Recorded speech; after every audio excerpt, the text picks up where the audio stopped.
മോളാദ്യം എണ്ണ തേച്ചിട്ട് ദോശ ഒഴിച്ചാൽ മതി.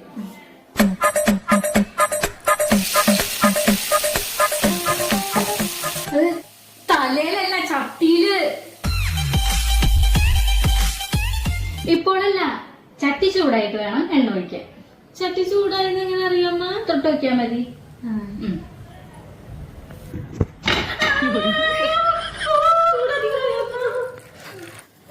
ഞാൻ തന്നെ ഉണ്ടാക്കാം. രച്ചു, മാവ് എവിടെ? ഉച്ചത്തില്ലമ്മ. ദോശ മാവ് എവിടെ? ഒഴുക്കി.